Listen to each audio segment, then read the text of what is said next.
Vamos a orar por nuestro país, vamos a orar por nuestros gobernantes, vamos a orar por estas elecciones. Estas elecciones han sido muy turbulentas, ¿verdad? Ha estado un poquito complicado la situación del país. Vamos a orar por todo esto. Vamos a salir a votar. Quienes tengamos la oportunidad, tenemos una responsabilidad social, iglesia. Tenemos que ser responsables socialmente también, ¿no? Si está dentro de nuestras posibilidades y podemos hacerlo, tenemos que hacerlo también, ¿verdad? Jesús en una ocasión estaba juntamente con Pedro y vinieron los que cobran el impuesto, ¿verdad? Del templo, y vinieron al Señor y le dijeron que pagara el impuesto, y Jesús le dijo a Pedro y le preguntó a esos hombres que si los hijos estaban exentos o que estaban exentos del impuesto, y decía, pues yo soy el hijo del dueño de este templo, ¿verdad? Pero dice, para no ofenderlos, paga el mío y paga el tuyo, y manda a Pedro a pescar. ¿A quién le gustaría que el Señor le haga eso? Aleluya, ¿verdad? Señor, mándame a pescar donde quieras, Señor, pero yo voy, con tal de que paguemos los impuestos entre los dos, ¿verdad? Y saca las monedas y paga el impuesto de Jesús y paga el impuesto de Pedro. Socialmente responsables también tenemos que hacerlo. Entonces, quienes podemos ir a votar, tenemos que ser responsables para ir a votar, ¿ok? Y tenemos que participar de ello. Pero yo quiero hacerle ver algo importante, iglesia, que mi responsabilidad va mucho más allá de una responsabilidad social. Y eso es lo que me gustaría que entendiéramos en esta mañana como iglesia. Mi responsabilidad no solamente es una responsabilidad social. Mi responsabilidad no solamente es una responsabilidad cívica. Mi responsabilidad es una responsabilidad espiritual. Y esa es la más importante de todas. Yo soy responsable espiritualmente de mi vida y soy responsable espiritualmente del ambiente en donde vivo, de la ciudad en la que estoy, de la casa que habito, del país en el que vivo. Soy responsable espiritualmente de esto. La Escritura dice que el Señor nos hizo reyes y sacerdotes. El sacerdote era responsable con la administración y ministración de la presencia de Dios en el lugar en el que se encontraba. Entonces necesitamos aprender algo, amada iglesia, algo fundamental. Mi responsabilidad principal es una responsabilidad espiritual, ¿ok? A veces tenemos el orden de prioridades al revés, ¿no? A veces pensamos que primero tenemos que acomodar todo para poder tener una buena vida espiritual, ¿no? Hay gente que dice, es que yo tengo que acomodar bien mis horarios para que pueda estar bien, porque esto, por el otro, y entonces pueda orar, y entonces pueda buscar a Dios. Yo creo lo que dice la Biblia. La Biblia dice, mas buscad primeramente el reino de Dios y su justicia. Lo conocemos, ¿no? Pero pareciera que leyéramos, mas buscad primeramente acomodar todas las cosas, que todo esté en orden, para entonces poder orar, porque si no, no se puede orar. No, dice, buscad primeramente el reino de Dios y su justicia, ¿no? Entonces nos habla de prioridades. Entonces yo creo que la palabra de Dios es clara cuando nos dice que nuestra prioridad y nuestra responsabilidad principal es la responsabilidad espiritual. Un siervo de Dios al cual admiramos muchísimo, es de mucha bendición para mí, para mi familia y para el cuerpo de Cristo. Estuvo hace 2 semanas Marcos Brunet con el pastor Paco Garza ahí en La Fe. Estuvo dando una conferencia y él en la palabra que él compartía, él dijo unas palabras que a mí me edificaron muchísimo y tiene que ver con lo que está pasando en estos momentos. Él dijo estas palabras hablando en contexto de las elecciones y de las votaciones y todo lo que está sucediendo justamente el día de hoy. Dice, no importa si en el gobierno está un faraón o un Nabucodonosor, siempre y cuando haya un Daniel, un José o jóvenes como Sadrach, Mesach y Abednego. No importa si gobierna faraón, tiene que haber Josés, tiene que haber Moisés. No importa si gobierna Nabucodonosor, tiene que haber Sadrach, Mesach, Abednego y Danieles que se levantan a favor de la causa de Dios. Amén. Ahora, tengo que aclarar, no digo que el que gobierne vaya a ser un Nabucodonosor, ¿verdad? No voy a decir mañana en el Novedades, pastor de iglesia dice que la nueva presidente es faraón. No. Dios me libre. A lo que me refiero es, podemos tener buenos gobiernos, podemos tener malos gobiernos. pero yo tengo una responsabilidad espiritual de una vida firme delante de Dios y delante de mi nación, delante de mi familia, delante de los que me rodean. Amén. Entonces, ¿cuál es nuestra postura ante todo esto? Pastor, que si gana que si gana el otro, que si estas leyes, ¿sabe? Nuestra postura es esta: tenemos que estar firmes delante de Dios. Al final de cuentas, Dios va a poner a quien Él quiera poner, porque en su soberanía lo puede hacer. Sí, vivimos en una democracia, pero al final de cuentas Dios tiene soberanía y autoridad sobre todas las cosas, y Él va a poner en autoridad a quien Él quiera poner. Y a la persona que ponga en autoridad, la Biblia dice que tiene que rendir cuentas delante del Señor. Listo, autoridad y Dios va a ser entre ellos solamente, pero hay una responsabilidad de nosotros, y una de ellas es orar por nuestros gobernantes. La Escritura nos dice que si queremos vivir en paz en nuestras ciudades, oremos por nuestros gobernantes. Así lo dice la Escritura. Entonces tenemos una responsabilidad de orar por ellos, pero también tenemos una responsabilidad de nosotros mantenernos firmes ante el gobierno que esté frente a nosotros. Sea un buen gobierno, sea un mal gobierno, tenemos que tener convicciones y tenemos que representar con vidas firmes delante del Señor. Amén. Yo necesito estar firme espiritualmente. En tiempos de incertidumbre, en tiempos donde no se sabe qué es lo que sigue mañana, se necesitan hombres y mujeres, matrimonios, jóvenes, adolescentes, niños firmes espirituales en el Señor. Amén. Con firmeza, con rostros afirmados en las verdades de la palabra. Necesitamos estar firmes en el Señor. Ahora, primero, el único que puede afirmar mi vida es el Señor.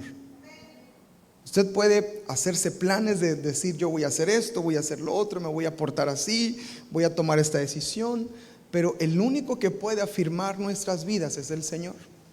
En la segunda carta a los Tesalonicenses, en el capítulo 3, en el versículo 3, el apóstol Pablo dice estas palabras: pero fiel es el Señor. Alguien le da gracias a Dios porque Él es fiel. Fiel es el Señor. Me encanta porque fiel es el Señor no tiene que ver con ninguno de los con ninguno de los contextos que están a nuestro alrededor.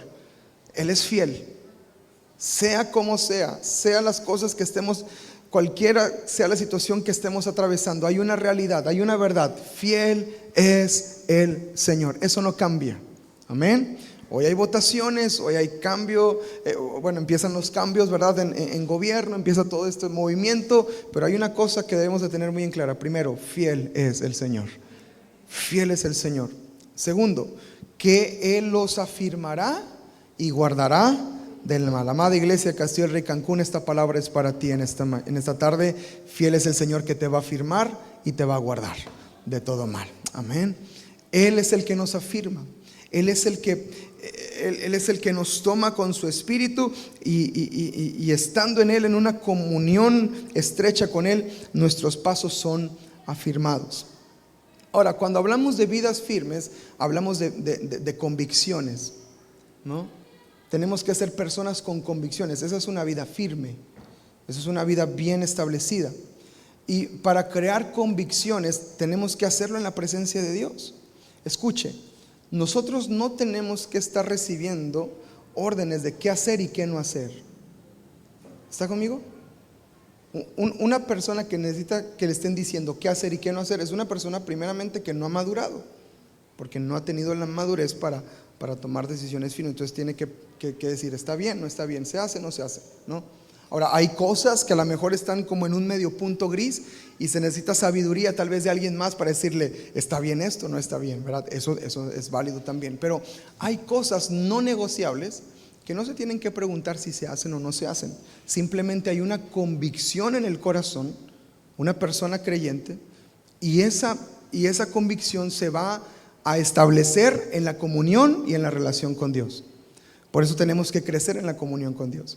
Mientras yo más profundizo en mi relación con Dios, mucho más profundas van a ser mis convicciones que yo voy a tener. ¿Sí está conmigo? Mientras más me meta yo en el Señor, mucho más profundas van a ser mis convicciones.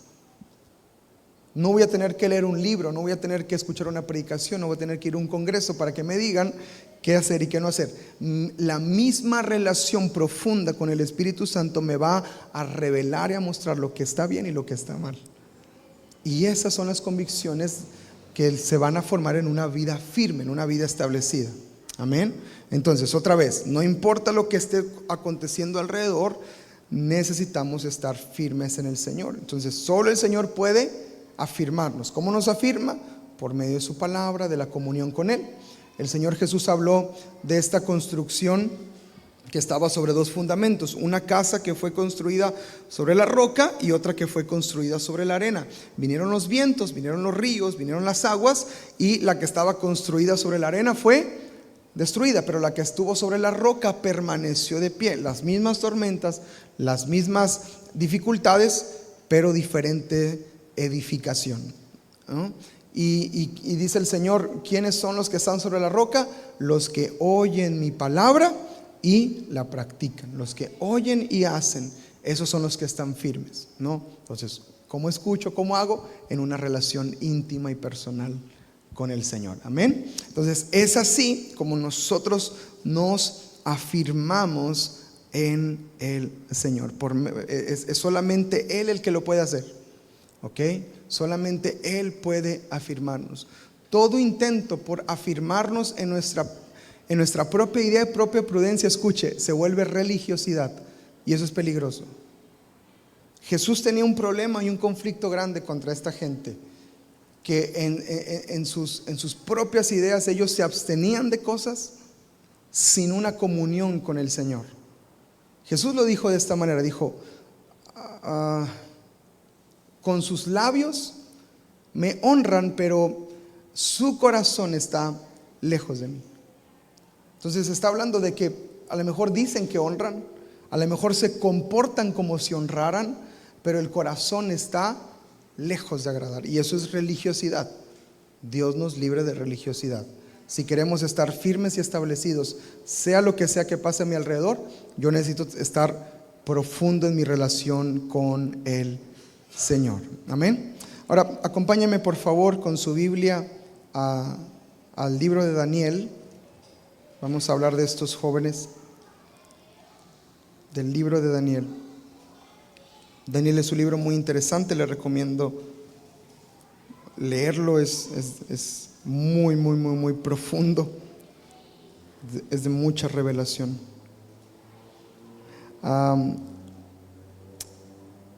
Daniel y sus compañeros son tomados, están en el reino de Babilonia bajo un cautiverio, viven como cautivos en Babilonia. Y el rey de Babilonia toma a algunos jóvenes para que fueran parte de su corte, parte ahí de ellos, del reinado. Y entre esos jóvenes que ellos toman a Daniel, toman a Misael, toman a Ananías y toman a Azarías. Y dice la palabra que cuando son traídos delante del rey,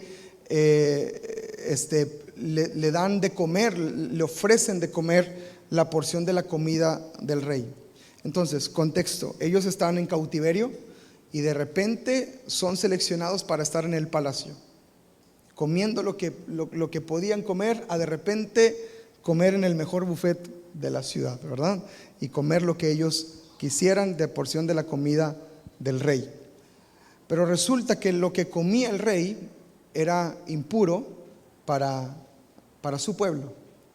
Porciones de las comidas que ellos tenían, el pueblo judío no participaba de ello, y estos jóvenes tenían una convicción de no participar de ello. En Daniel capítulo 1, en el verso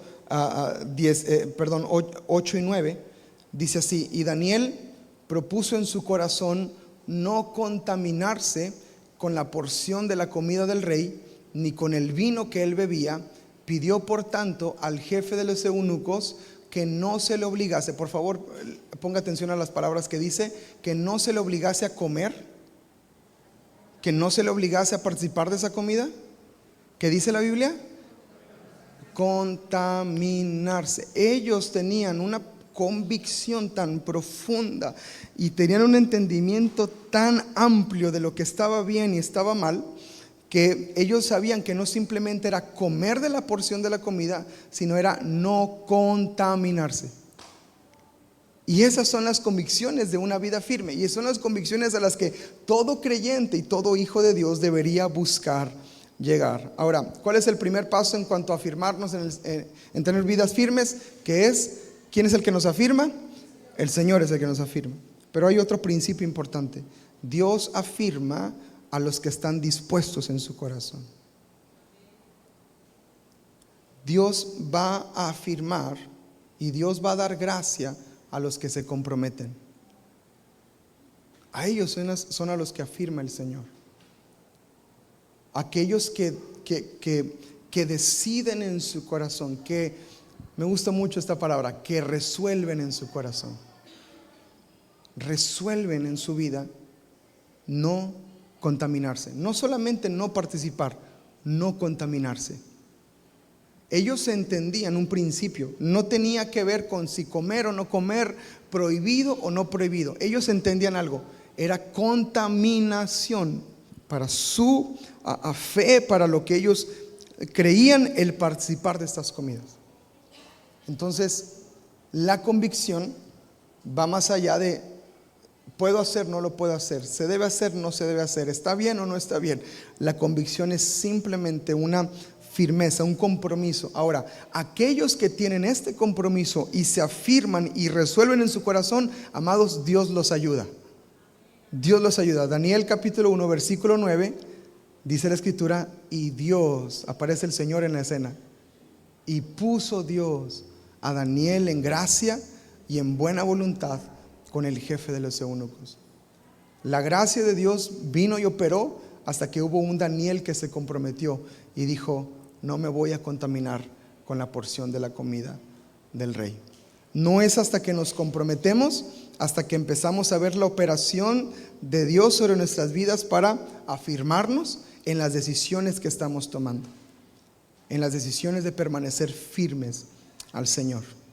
¿Qué tal si convicciones que estás tomando hoy en día mañana van contra la ley? Convicciones de predicar el evangelio, convicciones de que a toda persona le vas a hablar de la verdad, convicciones de que vas a hacer frente al pecado, sea cual sea el pecado. ¿Qué tal si mañana va contra la ley la convicción que tienes en tu corazón?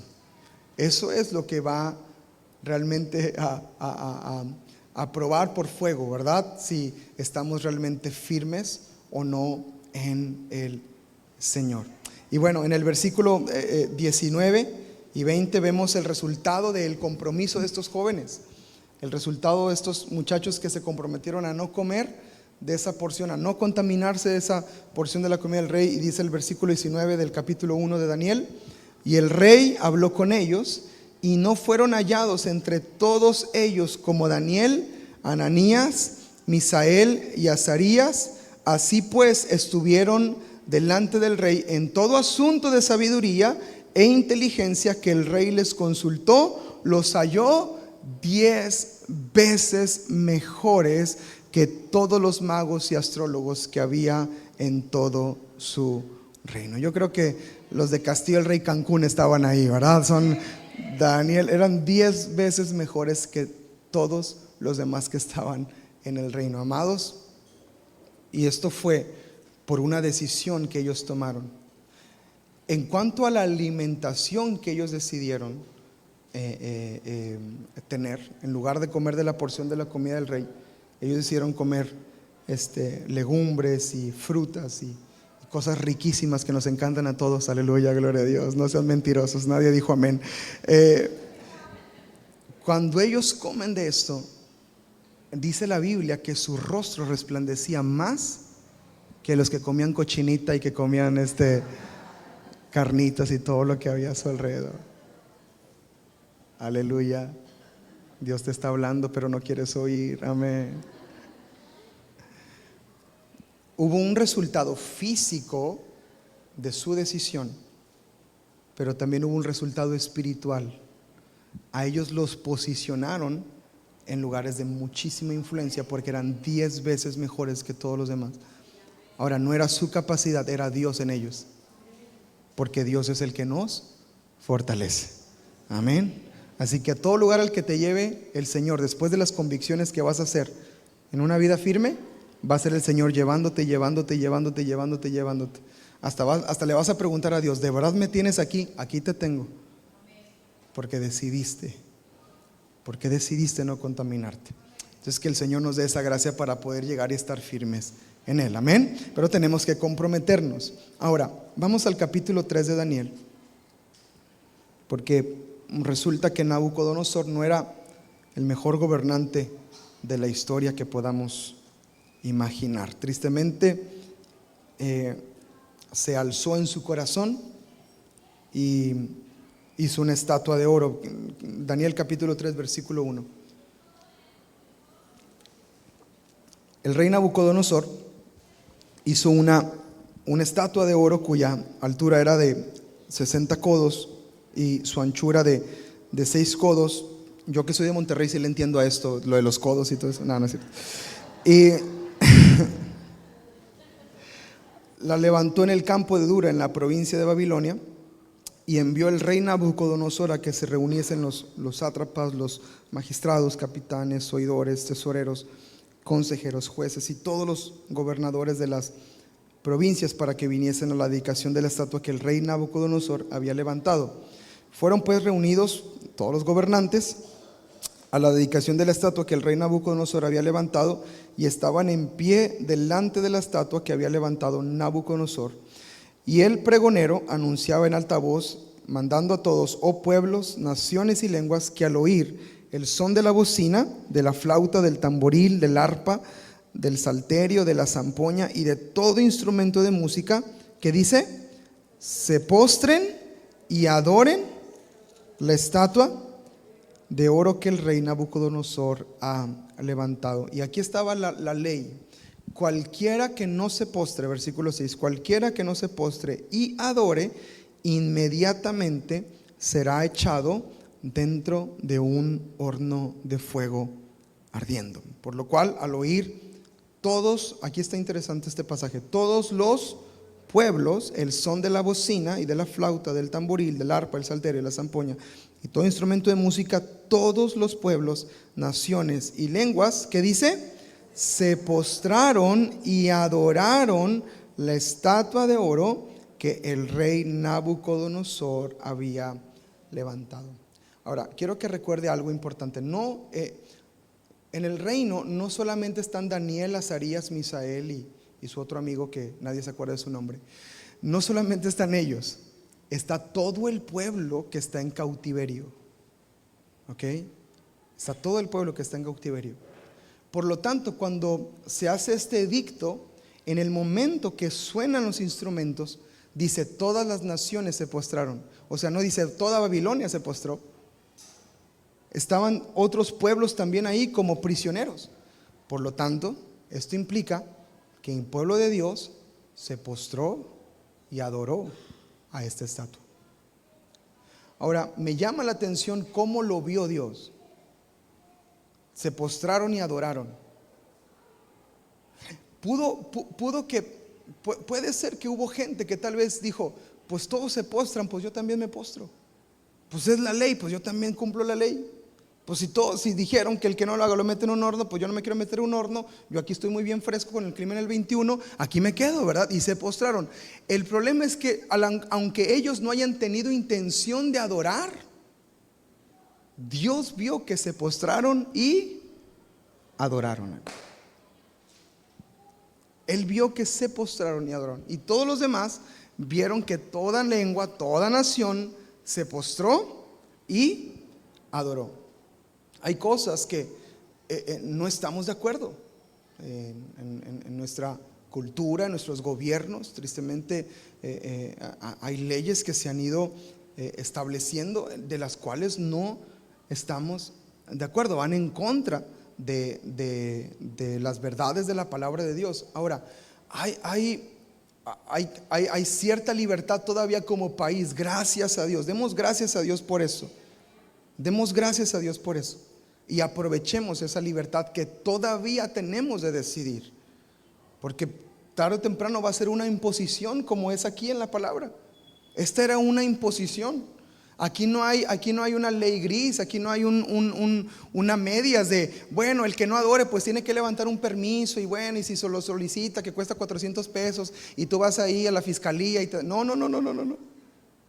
Dice que cualquiera que no lo hiciere tenía que ir al horno de fuego, ¿no? Entonces, puede que nos enfrentemos a momentos como estos, y es allí donde se necesitan vidas firmes delante del Señor. Amén. Ahora, dice la Escritura en el versículo 8: por esto en aquel tiempo algunos varones caldeos vinieron y acusaron maliciosamente a los judíos. Hablaron y dijeron al rey Nabucodonosor: Rey, para siempre vive. Tú, oh rey, me has dado una ley, que todo hombre al oír el son de la bocina, de los instrumentos, se postre y adore la estatua de oro, y el que no se postre y adore sea echado dentro de un horno de fuego ardiendo. Versículo 12. Mire por favor la visión, la cosmovisión que había de estos jóvenes. ¿Listos? Versículo 12. Hay unos varones judíos, los cuales pusiste sobre los negocios de la provincia de Babilonia, Sadrach, Mesac y Abednego. Estos varones, escucha, no te han respetado, no adoran tus dioses, ni adoran la estatua de oro que has levantado. Vienen a acusar a estos jóvenes, que son los únicos, dice la palabra, que no se postraron ante la estatua. Y cuando vienen a acusarlos, me llama la atención el reporte que traen. Ponga atención a las palabras. Primero, no te respetan, no te han respetado, ¿no? Esos hombres eran, acuérdese, capítulo 1, versículo 19, llegaron a ser de gran estima, 10 veces mejores que todos los demás en el reino, ¿no? Y si pasaron filtros, muy probablemente ellos sentían el respeto que estos hombres tenían. No es que ellos simplemente le escupieran al gobierno, ellos estaban sometidos a lo que les pidieran, trabajaban para el gobierno prácticamente, pero había cosas que no eran negociables y ellos no iban a tratar con eso. Entonces dice la palabra que vienen y los acusan, no te han respetado. Ahora dice, no adoran, ¿qué? ¿Quién dice que tenían que adorar a los dioses? Se tenía que adorar a la estatua de oro que se había levantado. Pero era tanta la convicción de estos hombres, era tanta la convicción de los de Castillo del Rey Cancún, que hasta otras cosas les metieron también a su reporte. No, y aparte de que no hicieron esa ley, no, si vieras, también hay otras que no cumplen. Porque era tanta su convicción. No adoran a tus dioses. Nadie les estaba mandando que adoraran a sus dioses. Había una ley que se levantaba una estatua, esa estatua se tenían que postrar y adorarla, pero no hablaba de dioses.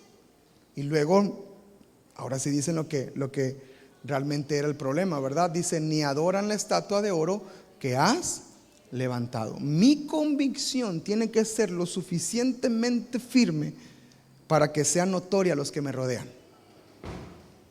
Mi convicción no tiene que ser a escondiditas.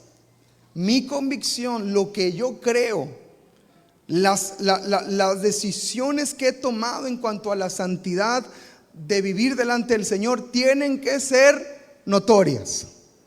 Amados, yo soy marido de una sola mujer, aleluyita, y mi vida le pertenece. Y hoy en día hay una cultura que te enseña que no tienes que estar atado solamente a una persona. ¿Sabe el peligro que existe en nuestra sociedad y cultura con todo esto que está pasando? Empezamos a vivir contra cultura y mis convicciones son reales. Entonces las convicciones tienen que ser notorias.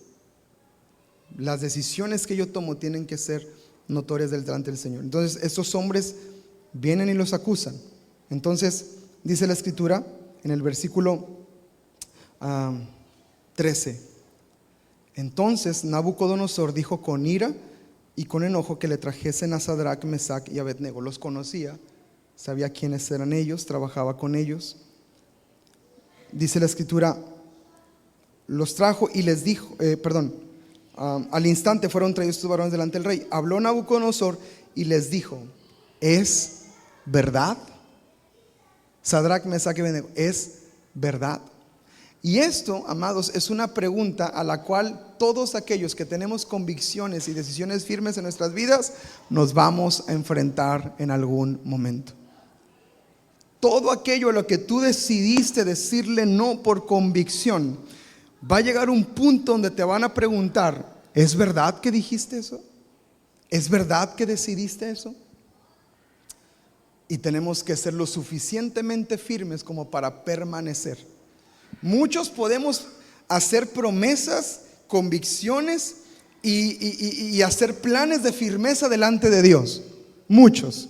Señor, yo te prometo que no voy a ver películas que aparezcan cosas feas. Ok, perfecto. Pero de repente va a llegar la pregunta, ¿es verdad? ¿Es verdad que vas a hacer eso? Bueno, pues depende. Porque mira, y ya si empiezas a bailarle ahí como la chona, aleluya, significa que no tienes convicción. No vinieron con Pedro cuando dijo, Señor, yo te voy a ir contigo a la cruz. ¿Y qué le dijo Jesús? Ay, Pedro, si te dijera que me vas a negar. No, Señor, ¿cómo es posible? No, hasta se ofende Pedro porque dijo que le iba a negar. Y cuando está ahí Jesús, cuando está Pedro caminando ahí cerca de Jesús y de repente se confronta la pregunta, ¿es verdad que tú caminabas con Jesús? ¿Qué dijo Pedro? No lo conozco, no sé de qué me hablas. Va a haber momentos en nuestro caminar con Dios que se nos va a preguntar, ¿es verdad?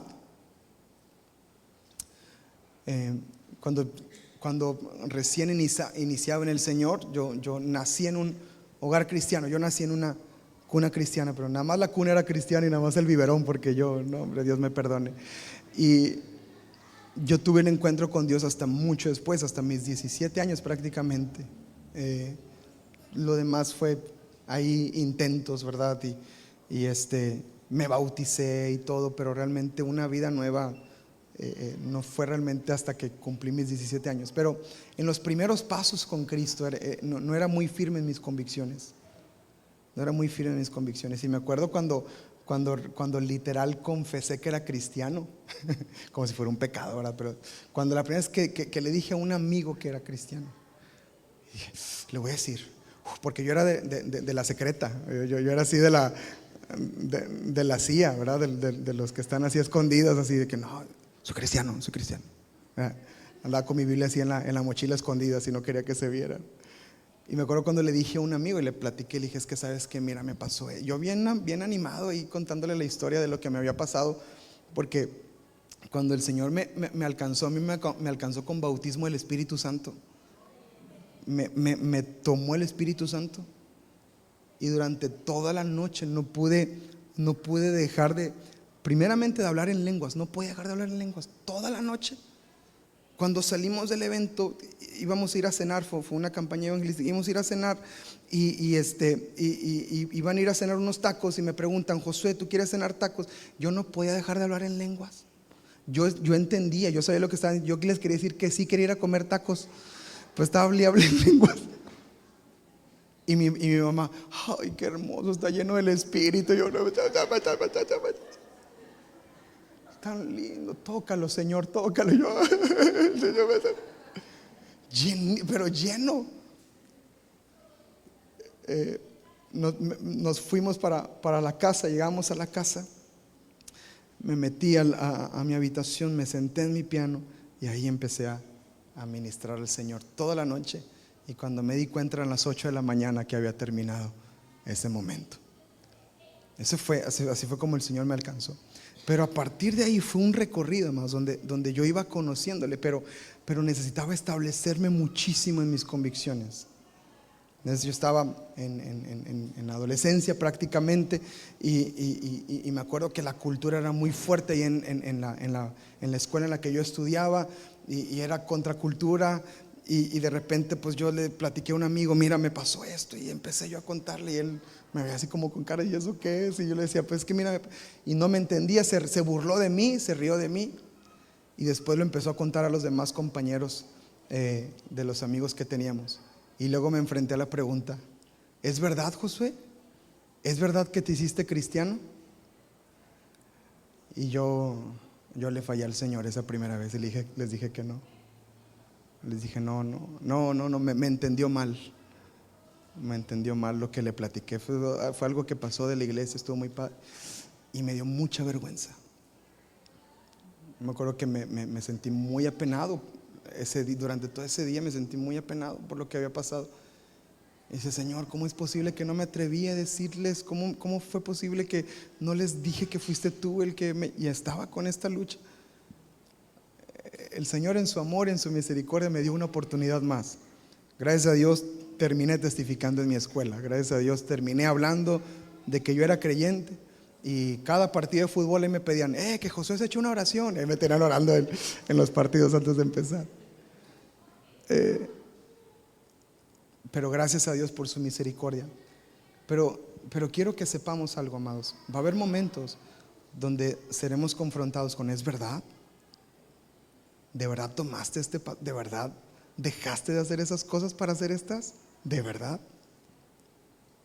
Y ahí los que están firmes van a decir, sí, porque me encontré con el Señor hizo esto en mi vida. Y Sadrac, Mesac y Abednego tuvieron esta oportunidad. Y vino Nabucodonosor y les dijo, ¿es verdad que ustedes no se postraron ante la estatua? Y bueno, si seguimos leyendo la historia, dice la escritura en el verso 15, dice, ahora pues están dispuestos para que al oír los instrumentos se postren y adoren la estatua que he hecho, porque si no la adoran en la misma hora serán echados en medio de un horno de fuego ardiendo, y que Dios será aquel que los libre de mis manos. Sadrac, Mesac y Abednego respondieron al rey Nabucodonosor diciendo, no es necesario que te respondamos sobre este asunto. Amados, personas con vidas firmes no necesitan estar discutiendo sus convicciones y lo que ellos creen en realidad en el Señor. No necesitamos estar peleando, no, es que yo creo porque así, no, porque la vi, no, ya te volviste un fariseo. Simplemente yo no participo de eso, yo no soy parte de eso, yo no pienso así. Cristo es el Señor de mi vida y soy un siervo para su gloria. Listo. No es necesario que te respondamos de este asunto. No se ponen a discutir con Nabucodonosor, es que tu ley, es que esto está mal y esto. No es necesario que te respondamos de este asunto. Verso 17. He aquí, nuestro Dios al que servimos, aleluya, puede librarnos del horno de fuego ardiendo, y de tu mano, oh rey, nos librará. Y si no, sepas, oh rey, que no serviremos a tus dioses, ni tampoco adoraremos la estatua que has levantado. Estas son las características de una persona firme en el Señor. Amén. No importa el gobierno que se levante, siempre y cuando haya un Sadrac, Mesac y Abednego de pie ante cualquier adversidad. Yo quiero ser de esos. Yo quiero ser de los que dicen, Señor, yo decidí. Pero es que ya es contra la ley, pero yo decidí estar firme al Señor en este asunto. Amados, hay decisiones que debemos de empezar a llevar a que sean puntos no negociables en nuestro caminar con Cristo. ¿Está conmigo? Tenemos que empezar a tomar decisiones las cuales van a ser no negociables. Yo no voy a estar jugando con el pecado. Yo no voy a estar tentando ni jugando con fuego y diciendo, pues es que no hace daño a nadie. Y hasta bíblicos nos ponen, ¿verdad? Es que todo es lícito, pero no todo me conviene. Nunca lees la Biblia, pero ese versículo te lo sabes. Todo me es lícito, pero no todo me conviene. Pero no podemos estar en una línea, en un borde donde ¿qué se permite? ¿Se puede? ¿No se puede? ¿Se hace? ¿No se hace? Amados, mejor métase con Cristo en profundidad. Crea convicciones en ese lugar y deja que el Espíritu Santo sea el que te afirme en esos momentos. Esos jóvenes dijeron: no es necesario que hablemos de esto, pero tenemos un Dios al que servimos, Él nos va a librar. Pero fíjate qué tan firmes estaban, que decían: y si no nos libra, no vamos a ceder ante una convicción que ya hemos hecho en nuestro corazón. No vamos a adorar a ningún otro, vamos a adorar solamente al Señor. Ahora, esta es una ley inquebrantable. Esa es una ley inquebrantable. Amarás al Señor tu Dios con todo tu corazón, con todo tu ser, con todas tus fuerzas, con toda tu mente. Y ellos estaban cumpliendo esa ley. Eso es algo no negociable. Mi amor a Dios es no negociable. Amén. Si algo lo va a dividir entre el amor de Dios y cualquier otra cosa, amados, yo quiero decirle: tenga una vida firme, porque el amor al Señor es no negociable. Amén. Ellos pudieron haber respondido muchas cosas ante este cuestionamiento, pero ellos dijeron: el Señor nos va a librar, y si no nos libra, no lo vamos a hacer. Ellos hablaron desde su convicción. Ellos pudieron haber dicho: no ganamos nada con resistirnos, adoremos la estatua, postrémonos ante la estatua. Ellos pudieron haber dicho: estamos en un lugar diferente, hay leyes diferentes, tenemos que hacer cosas diferentes. Pudieron haber dicho: vamos a perder nuestro empleo, trabajamos con el rey Nabucodonosor, tenemos un muy buen empleo, éramos esclavos y ahora resulta que trabajamos en gobierno y tenemos una buena posición, lo vamos a perder si no lo hacemos. Pudieron haber pensado: todos los demás lo están haciendo, creo que no hay nada de malo si yo también lo hago.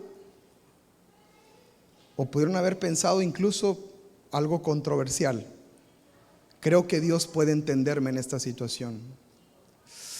Y ese es un terreno bien difícil en el cual podemos navegar. Está tan difícil que ya no voy a predicar de esto, así que vamos a orar para terminar. No se crea. Dios puede entenderlo. Es un terreno complicado, porque podemos decirle: es que, Señor, mira, tú sabes que si no lo hago, mira lo que me va a pasar, Señor. Yo creo que el Señor puede, y ellos pudieron llegar a esa conclusión. Oye, Sadrach, ¿qué pasó, Mesac? Háblale a Abednego. Sí, porque estaban platicando entre ellos. ¿Qué pasaría si Dios nos entiende en esa situación? Porque mira, si nos ponemos a analizar, ellos pudieron platicar y razonar, pero estaban convencidos en su corazón. Esa es una vida firme. Esa es una vida firme. Y eso es al final de cuentas lo que va a terminar glorificando a Dios. No si me entiende o no me entiende. Es más, Él me entiende tanto que envió a su Hijo unigénito para que todo aquel que en Él crea no se pierda, mas tenga la vida eterna. A morir por pecadores, los que fallan. Él los entiende. Hebreos dice que no tenemos un sumo sacerdote que no puede compadecerse de nosotros. Él se compadece de nosotros, pero por lo mismo que se compadece de nosotros, nos dejó su Espíritu Santo para que vivamos vidas firmes delante del Señor, con convicciones en el corazón. Yo no voy a hacer ninguna tranza en mi trabajo, aunque todos las hagan. Yo no voy a fallar en mi escuela, aunque todos lo hagan. Yo no voy a deshonrar a mis padres, aunque todos lo hagan. Yo no voy a faltar a mi matrimonio, aunque todos lo hagan. No voy a caer ni siquiera en una negociación con Dios de: Señor, por favor, entiéndeme, porque mira, es que la carne es débil. Sí, mijito, por eso tienes que orar, porque la carne es débil.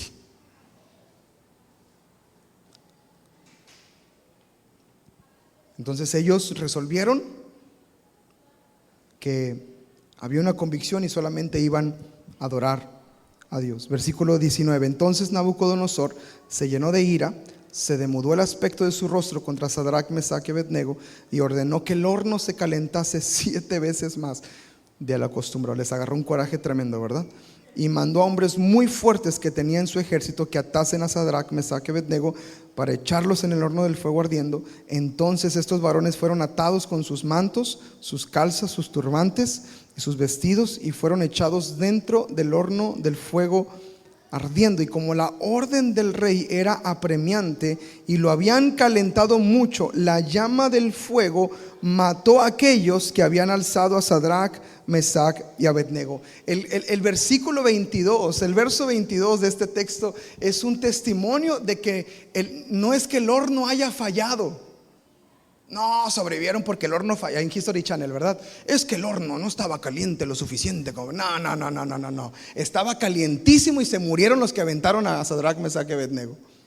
No es que falló el horno de fuego, es que Dios estaba con ellos en esa situación. Es que aunque había dos opciones, o que fueran librados o que fueran muertos en el horno, ellos iban a mantenerse en su convicción, pero Dios decidió estar con ellos y librarlos del horno del fuego. Versículo 22 es un testimonio de que el horno estaba funcionando, que ellos estaban expuestos a ese fuego. Dice la escritura, y estos tres varones, Sadrach, Mesach y Abednego, cayeron atados dentro del horno del fuego ardiendo. Entonces el rey Nabucodonosor se espantó y se levantó apresuradamente y dijo a los de su consejo: ¿no echaron a tres varones atados dentro del fuego? Ellos respondieron al rey: es verdad, oh rey. Y él les dijo: he aquí, yo veo 4 varones sueltos que se pasean en medio del fuego sin sufrir ningún daño, y el aspecto del cuarto es semejante al Hijo de los dioses. Jesús estaba dentro del horno con estos 3 hombres que habían decidido amar al Señor con todo su corazón y con todo su ser. Alguien le da gracias al Señor porque Él está con los que son fieles. Él está con los que son fieles. Ahora, hay resultados de vida firmes. Hay resultados de vivir vidas firmes. No es una vida miserable, una vida firme. Y aun si lo fuera delante de Dios, nunca va a ser una vida miserable vivir vidas con convicciones. Nunca se me olvida cuando empecé a afirmar mis convicciones, me metí a un instituto bíblico y lo platiqué a una persona que creí que era mi amigo. Y cuando le platiqué los planes de lo que estaba por delante, me dijo: qué triste tu vida y qué desperdicio lo que vas a hacer. Así me dijo. Meterme a estudiar en el instituto bíblico. Qué triste tu vida y qué desperdicio lo que estás a punto de hacer. Y a veces, amados, nos enfrentamos a realidades que el mundo cree que vivir para Cristo es una vida triste, que vivir para Cristo es una vida de sufrimiento, de dolor. No sé qué pasa en la mente de las personas y del mundo. Pero desde que decidí seguir al Señor y servirlo con todo mi corazón, yo creo que ha habido días difíciles, pero nunca un día triste, nunca un día en el que queramos abandonar y tirar todo. Siempre ha sido ir de gloria en gloria y de victoria en victoria en Cristo Jesús, mi Señor y mi Salvador. Y hay resultados de vivir vidas firmes.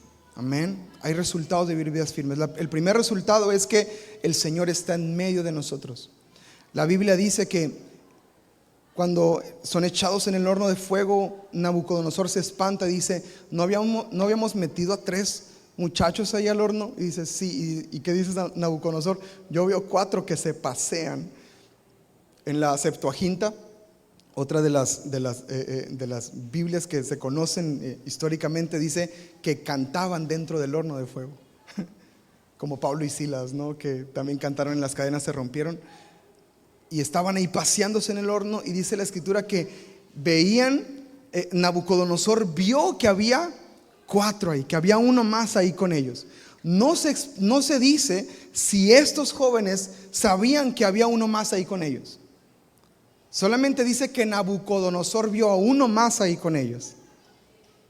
Va a haber momentos en el horno de fuego donde andemos paseándonos en el horno de fuego porque pues ya nos echaron. Pues ya estamos ahí, pues ya ¿qué haces? Paséate, cántale, alábele, adórele, aleluya, que es gratis. Ya estás en el horno y va a haber momentos en el horno donde nos andamos, Señor, pues te adoramos, ¿verdad? Yo fui fiel, Señor, y mira, ya me echaron aquí al castigo y pues Señor, pues yo te sigo amando y tú eres fiel. Y va a haber momentos en ese tiempo de horno que no vamos a saber, ni cuenta nos vamos a dar tal vez, que el Señor está ahí caminando con nosotros. Pero déjeme decirle algo, los de afuera lo van a ver. Está pasando por una crisis tremenda, pero mira qué impresionante, el Señor está con él. Dios lo está sosteniendo, el Señor lo está levantando, el Señor lo está ayudando a él y a su familia para salir adelante en medio de esta situación. Entonces el primer resultado de vivir vidas firmes y tener compromiso delante de Dios es que el Señor va a estar allí con nosotros. ¿Cuántos dicen amén? Cuando tú permaneces con convicciones y con vida firme delante del Señor, yo te puedo asegurar algo, vas a tener el respaldo de Dios de parte tuya. Él no te va a dejar avergonzado si tú decidiste ser diferente a todos los demás. Él no te va a avergonzar si tú decidiste honrarlo y si tú decidiste glorificarlo con una decisión que tal vez te puede costar hasta tu puesto. Él va a estar ahí contigo. Amén. Él va a estar allí contigo. Segundo, tu testimonio va a terminar impactando a otros. Tu testimonio va a impactar a otros. Dice la escritura en el verso 26: entonces Nabucodonosor se acercó a la puerta del horno de fuego ardiendo y dijo: Sadrac, Mesac y Abednego, siervos del Dios Altísimo, salgan y vengan. Entonces Sadrac, Mesac y Abednego salieron de en medio del fuego, y se juntaron los sátrapas, los gobernantes, los capitanes, los consejeros para mirar a estos varones cómo el fuego no había tenido poder alguno sobre sus cuerpos, ni aun el cabello de sus cabezas se había quemado. Sus ropas estaban intactas y ni siquiera olor de fuego tenían. Ese es el poder de Dios operando de una manera impresionante, amados. Yo hago una carne asada y 3 días huelo a carbón, aleluya. No se quita eso, ¿verdad, hermano Víctor? No se nos quita eso. Pero ellos dicen que ni olor a fuego tenían.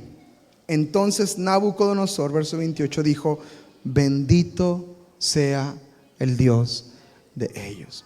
Segundo punto, si tú vives una vida firme, los demás van a recibir testimonio y los vas a impactar. Tu testimonio va a impactar a otros de que permaneciste firme, de que fuiste fiel en tu matrimonio, de que fuiste fiel en tu casa, de que fuiste fiel con tus hijos, de que fuiste fiel en tu trabajo, de que fuiste fiel con los tuyos, de que fuiste fiel en tu lugar de influencia que el Señor te puso. Bendito sea el Dios de ellos. Él envió a su ángel, los libró a sus siervos que confiaron en él y no cumplieron el edicto del rey y entregaron sus cuerpos antes que servir y adorar a otro Dios que su Dios. Por lo tanto, fíjense, ya Nabucodonosor fue tan impactado que dijo: decreto que en todo pueblo, nación o lengua que dijere blasfemia contra el Dios de Sadrac, Mesac y Abednego sea descuartizado y su casa convertida en muladar, por cuanto no hay Dios que pueda librar como este. ¿Se acuerdan que Nabucodonosor hizo una pregunta? ¿Qué Dios será el que los libre de mi mano? Él solito se respondió, nadie le tuvo que responder. Él dijo: no hay Dios como este Dios que pueda librarlos como este. Ese es mi Señor, ese es mi Dios y es el que nos libre. Y ese testimonio, amados, va a impactar a otros. Va a impactar a otros. Y por último, Dios honra a los que le honran. Dios honra a los que le honran. Si tú honras al Señor, Él te va a honrar a ti también y te va a poner en posición de honra. El versículo 30 dice la palabra: entonces el rey engrandeció a Sadrac, Mesac y Abednego en la provincia de Babilonia. Y sabemos que aunque dice que el rey engrandeció, sabemos que la mano de Dios fue la que engrandeció a Sadrac, Mesac y Abednego y fue el que los promovió. No tanto el rey, sino fue el Señor, porque ellos fueron fieles a Dios y le honraron con todo su corazón. Amados, no sabemos qué va a pasar hoy en la noche, estos días, que se cuenten los votos y todo lo que sigue para el país en los próximos meses y todo lo que esté por delante. Y yo quisiera animarlo a algo. más allá de andar defendiendo un candidato, porque hay gente que hasta dio su vida más por un candidato que por Cristo, aleluya, y lo defendió a capa y espada. Amados, más allá de ser responsables en ese aspecto, por favor, sea responsable espiritualmente. Mejor, así como está convencido de que una persona puede sacar el país adelante, que traiga un convencimiento de que Cristo es el único que puede levantarlo y puede sacar a su nación adelante. Necesitamos al Señor más que nada en esta vida. Más que un gobernante, necesitamos al Señor. Ahora, vamos a orar por ellos, vamos a votar por ellos. Necesitamos ser también responsables, pero lo hacemos desde una conciencia. Yo soy responsable espiritualmente de esto, y yo necesito tener convicciones. Y si todos roban, yo no robo. Y si todos transan, yo no transo. Y si todos engañan, yo no engaño. Y si todos hacen, yo no, porque solamente a mi Dios voy a adorar. Y esas son las convicciones a las cuales el Señor nos quiere llevar. Tal vez van a ser de poco en poco, tal vez van a ser decisiones pequeñas de lo que escuchas, lo que ves. Tal vez van a ser cosas insignificantes, pero tarde o temprano te vas a convertir en un hombre de verdad firme, en una mujer de verdad firme, con convicciones, que no se va a doblegar ante este mundo ni ante el sistema que se quiera levantar en nuestra contra. Nos ponemos de pie, por favor, y oramos al Señor. ¿Me acompañan a orar, por favor, por el país? ¿Sí? Oramos juntos por México, oramos juntos por los gobernantes, oramos juntos por lo que está por delante, y terminamos con un tiempo de ministración al Señor. Amén.